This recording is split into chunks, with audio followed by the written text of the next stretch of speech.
the regression make more sense now? Yeah? So we'll go through all the steps again, but you've basically seen it.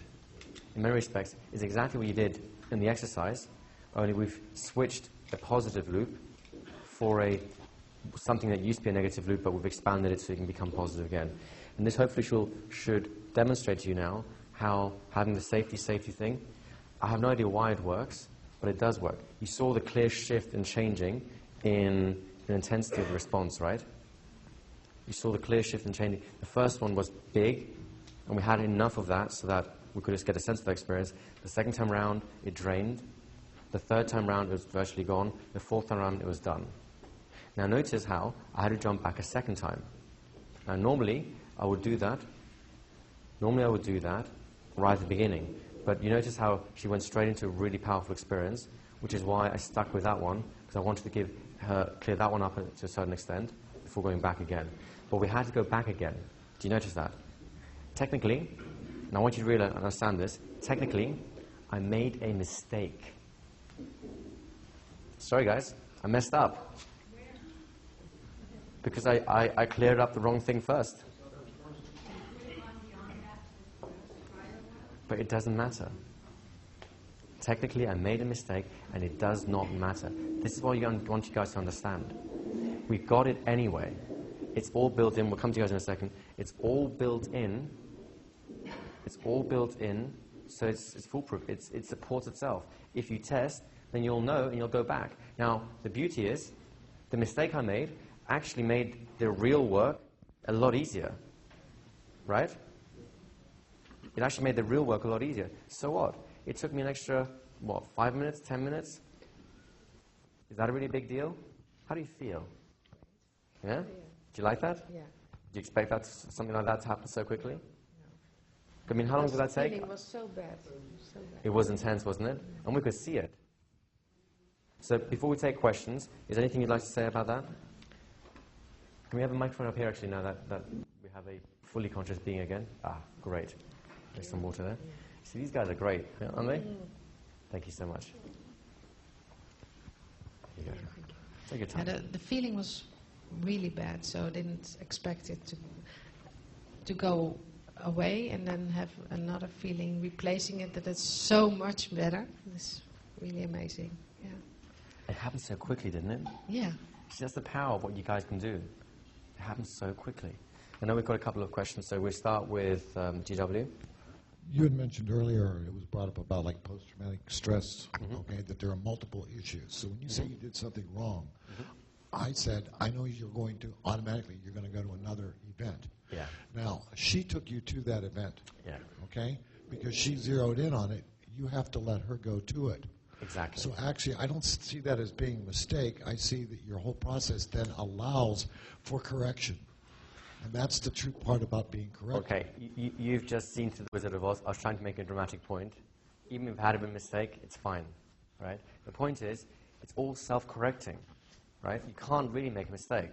You know, I can frame it as a mistake, but really, you can't make a mistake. You know, did you have any idea that I really messed up? No. Right? So I have no idea at all. So this is the point. Even if you mess up, you're actually getting it right. So who cares? You're getting it right.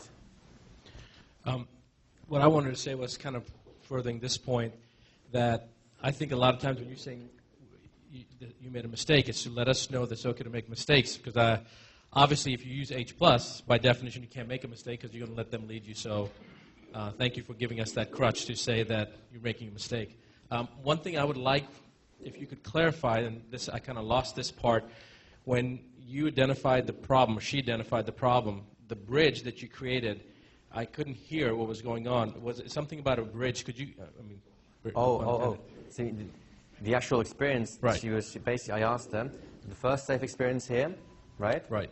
I said, what, you know that there's something time before the accident, right. when the accident really wasn't there and she was safe and was fine.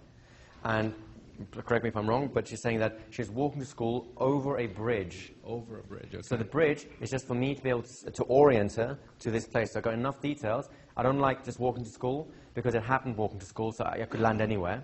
But when I got the bridge, it gives me a physical location which she has to cross before she can get anywhere near the actual problem.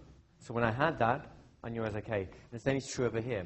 School wasn't enough for me, because I don't know at what point in school it sort of faded and she actually felt safe. So it ended up being in the classroom, and in this case, also having a teacher present. At that point, we have enough experiential tags that say, this is the specific location you go over to, which is you're safe again, right? So this allows me to really make sure she starts with safety and ends in safety, and then I know that she's done the whole thing rather than done a half-hearted version. So the school aspect, it wasn't specific, but it was specific enough? Oh, it's very specific for her. I don't actually know where, I know it's in her school, but it's one classroom, it's one teacher, and it's immediately after this event. Immediately after, so okay. As soon as I say you're all the way, you're back in school and in the classroom, and there's your teacher. Okay, I missed immediately after the occurrence. Okay, Yeah, got that's just. I mean, if you're watching the videotape, you'll probably hear it. It's just me talking to her to get this experience and that experience, and I'm just using what she gave me right back again, and that just sort of skipped along the way. That's all. Shay. Okay. When you asked her, is this the first time you felt fear? And she said yes. So that was older than the car incident, right? So then that was a more intense fear. So that's what she zeroed in on first. And then after that was lifted, she realized that she had some form of fear before that. Is that how that worked? Exactly. And it often happens. And it really often happens. They say, yes, this is the first time, but it won't be. But so it's the most intense time or something? Well, I don't know. Sometimes it is, and sometimes they just haven't accessed the previous memory. Sometimes what happens is that the original memory has nothing to do with what the actual problem ends up being. It just sets the state. Then something happens later. I'll give you an example. Let's say with Dave, I'm going to use it right again, right? Let's say that Dave has a fear of cats, but it turns out that the original time he had fear was just in the dark, and something happened. Then the next time he just is actually feeding the cat, and those eyes pop out. All the other contextual markers are the same, so he still feels fear, but now attaches to the cat rather than what originally was a problem, right? So sometimes what happens, and this wasn't the case here, but it can be the case, that the original memory is a little bit more hidden, so she goes back to what she thinks was the first time, but it really wasn't. So you ask anyway, because if she'd said, no, I felt an earlier one, I'd still trace it further back. And if she says, that was the earliest one, sure, I'll accept it, I'll clear it, but I'll still test, and that's kind of where we got the second version. For me, it was that in the first experience, it was really fainting, the feeling of fainting, and the second experience was more the tense in my stomach. So, and at the end, I used to have both of them at the same time, and the fainting is always the most strongest. Overwhelming, right? Yeah, but when I tested it, I didn't faint anymore, but I felt stomach. So the fainting was the first thing? That was already gone. So it just sounds like two things overlaid, and then we just take care of both. So, I have no idea what's going on. All I've got to do is follow what I'm given. That's seriously. I honestly don't know. Here's the weird thing. Like, I keep telling you this, and you guys still keep not believing me, I guess, but it's true. I'm just as afraid as you guys are starting this whole work, because I have no idea where it'll go. But luckily, I've had enough experience that I know that all I have to do is follow her. And here's the beauty of it. The only way that this whole process can fail, this is the only way it can fail, is if you never get an emotion in the first place. That's the only way, because you have nothing to go back on, right? And now, here's the killer. The only time you're really going to be using this is if conversational pattern number 2, the mind-bending language stuff, fails. It won't technically fail, it's just, it becomes, shall I say, too awkward for you to maneuver through it. And that's really when a strong emotion comes up that you can't get through with your language. So the very thing that causes the conversational pattern number 2 to fail causes this to be perfectly set up to succeed. Right? So you guys don't even have to think about it. You just follow the routine wherever it takes you. You don't do anything. They do all the work. You're the rider saying, giddy up, pony, take me to wherever the magic treasure is buried, because you know and I don't. Go ahead. I just wanted to point out something that I just heard when she was talking, maybe explains this. Is it's possible, you rode the emotion of the feeling of fainting all the way back. That's right. And the one she hit on was the first feeling of fainting. That's right. And then when you were doing your test, you actually surfaced another problem. So you could look at it as you did one regression, resolved that, and then you did an entirely separate regression that happened to be in some way associated to that, but it didn't inherently have to be. So that made a lot of sense just it's really great to be able to talk to you after this has happened. So thanks, So Lane. you know they're hero. Do you know that? It's actually, I'm actually quite serious about this. You've made one of the most complex things to understand in terms of procedural. Not interested, doing it's simple, but the procedure is very difficult to grasp without experience. You just made it easy for them. Isn't that true? Yes.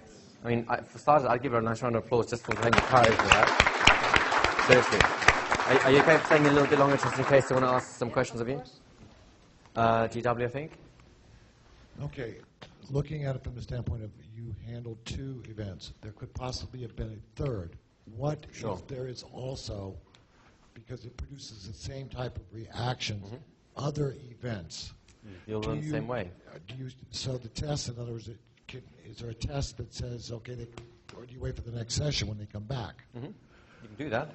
And I've done it before. Here's the beauty. If it works to a certain extent, then they come back and say, this category worked great, but for some reason this category didn't work so well, well, you do it again. Sometimes you through luck and intuition, hit on the fact that there's more stuff to clear up first, so you do it all in one session. Other times they have to come back, but you've still done something significant straight away. And some things are really big, so that it takes, they need to go home and take a few days just to integrate and chill out and get their head back together before they have the emotional strength to take the next version again.